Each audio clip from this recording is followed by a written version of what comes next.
BPSC TRE 4 इस वक्त बिहार सरकार के लिए एक सरदर्द बन गया है और टारगेट पे है बिहार के नए नए शिक्षा मंत्री बने मिथिलेश कुमार तिवारी।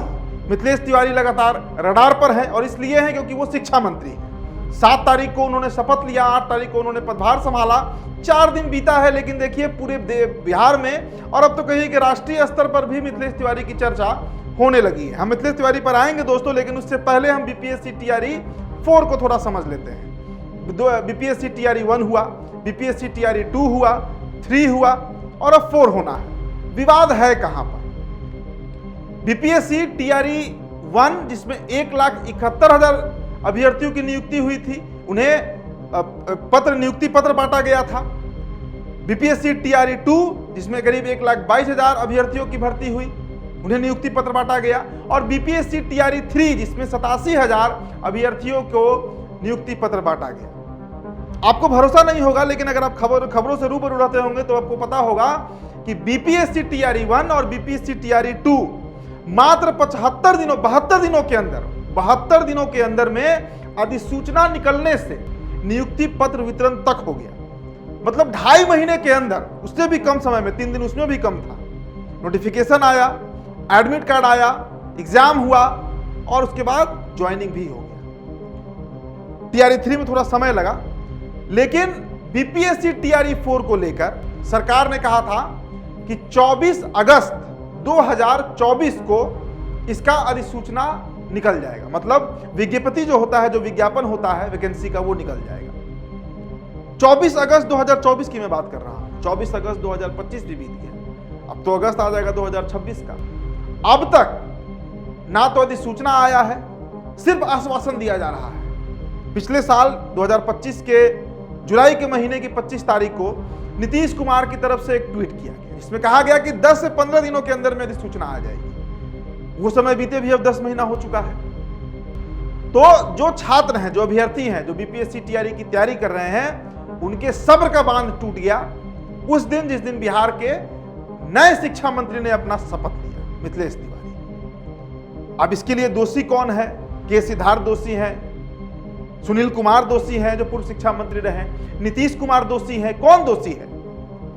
लेकिन सारा दोष का ठिकड़ा जो है वो मिथिलेश कुमार तिवारी पर फोड़ा जा रहा है।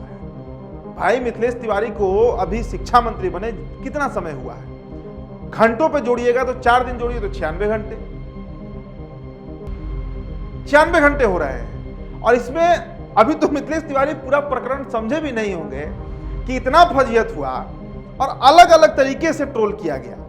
मतलब बनारस गए हुए थे, वाराणसी, काशी, वहां पर काल भैरव का जो मंदिर है, जिन्हें बनारस का कोतवाल भी कहा जाता है, वहां पर उन्होंने गया और जिस पूजा पद्धति से उन्होंने वहां पर पूजा किया, जो पद्धति है वहां का, जो पंडा बैठते हैं, अब उस वीडियो को लगातार डाला गया कि बिहार के शिक्षा मंत्री झाड़ फूक करवाने गए हैं।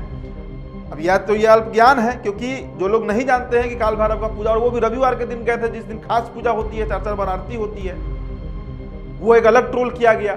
कई केस निकाल दिए गए कि 420 का केस है, ये केस है, वो केस है मिथिलेश कुमार तिवारी के ऊपर। लेकिन दोस्तों सवाल यह है कि बीपीएससी टीआरई 4 को लेकर मिथिलेश तिवारी का इन सभी मामलों से क्या कनेक्शन है?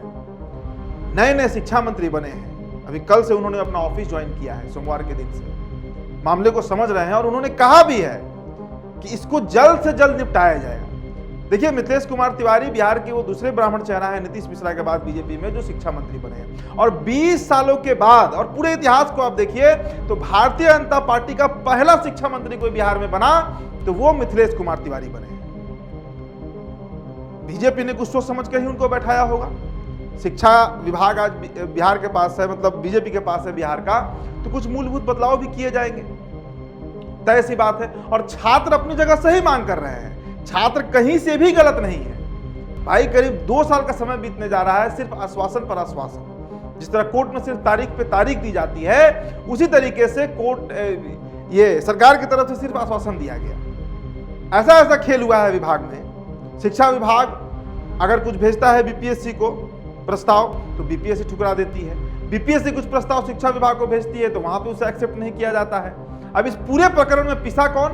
तो वो अभ्यर्थी, वो छात्र जिनका उम्र भी निकल रहा है और इस बार वैकेंसी होना कितने का है? मात्र 45,000। तो आप खुद सोचिए कि जब 1,71,000 की वैकेंसी थी तो अधिसूचना निकलने से लेकर ज्वाइनिंग तक, नियुक्ति पत्र वितरण तक 72 दिनों के अंदर मामला निपटा लिया गया, और अब मात्र 45,000 वैकेंसी की बात आ रही है। तो यहां पर क्या चल रहा है? 2 सालों से आश्वासन, मतलब गलती, जुर्म, पाप जो है वो पूर्व के शिक्षा मंत्री ने किया, सुनील कुमार ने किया, नीतीश कुमार ने किया, उनकी सरकार ने किया, और इसका भुगतान कौन भुगत रहा है आज के समय में? जो नए नए 4 दिन के अभी शिक्षा मंत्री बने हैं, मिथिलेश कुमार तिवारी। दोस्तों, हम यहाँ मिथिलेश तिवारी को डिफेंड नहीं कर रहे हैं, आपको वास्तविकता से रूबरू कराना चाहते हैं कि खबर क्या है, आम जनता समझे। 2 सालों से यह मामला लटका हुआ है, 2 सालों से। अभी देखिए एईडीओ का एग्जाम कैंसिल हुआ, जबकि पेपर लीक नहीं हुआ था, प्रयास किया गया था पेपर लीक करने का, तो खबर सामने आ गया निकलकर। लेकिन फिर भी बिहार का शिक्षा विभाग जो है वो इतना अलर्ट है कि उसने पूरा एग्जाम ही कैंसिल करके रख दिया। तो ये वास्तविकता है बिहार की। मुझे लगता है कि अभी नई नई सरकार बनी है, कुछ समय देना चाहिए, नहीं तो सवाल भी हम ही उठाएंगे, मिथिलेश तिवारी से ही सवाल उठाएंगे कि क्या हुआ। आपने तो कहा था जब शिक्षा मंत्री बने थे कि भाई बहुत जल्द नोटिफिकेशन आ जाएगा। कब आएगा नोटिफिकेशन? क्योंकि बिहार में इस बार जो चुनाव हुआ 2025 का, इसमें बड़े बड़े वादे किए गए हैं। 10 लाख सरकारी नौकरी का वादा किया गया, 1 करोड़ रोजगार की बात कही गई है। तो वो 1 करोड़ रोजगार मिलेगा कहां से, और 10 लाख सरकारी नौकरी मिलेगा कहां से अगर इस तरह से विलंब होगा सिर्फ नोटिफिकेशन निकलने में? नोटिफिकेशन निकलता है, उसके बाद छात्र फॉर्म निकालते हैं, फॉर्म भरते हैं, उसमें गलती होता है तो फिर सुधारते हैं, उसके बाद एडमिट कार्ड आता है, फिर एग्जाम होता है। अगर पेपर लीक ना हुआ हो तब तो फिर उसका रिजल्ट आता है, अगर पेपर लीक हो गया तो एग्जाम कैंसिल हो जाता है, मामला कोर्ट में चला जाता है। तो एक बहुत लंबी प्रक्रिया से होकर छात्रों को गुजरना पड़ता है, और इस पीड़ा को अगर शिक्षा मंत्री नहीं समझेंगे तो कौन समझेगा? जिस दिन पटना में प्रोटेस्ट हो रहा था, आपने न्यूज़ 11 पर लगातार खबर देखा, हमने ही खबर चलाया कि भाई लाठीचार्ज हो रहा है, कई छात्र घायल हो गए, छात्र नेता दिलीप जेल चले गए। और इतना होने के बाद भी अगर इसका निष्कर्ष नहीं निकलता है तो फिर सवाल उठेगा और सवाल पूछा जाएगा शिक्षा मंत्री से, लेकिन थोड़ा समय तो हमें देना होगा। तो फिलहाल दोस्तों इस खबर में इतना ही, इस रिपोर्ट में इतना ही। मेरा नाम दीप्तारन है, न्यूज़ 11 भारत बिहार पे वीडियो आप देख रहे थे। बहुत बहुत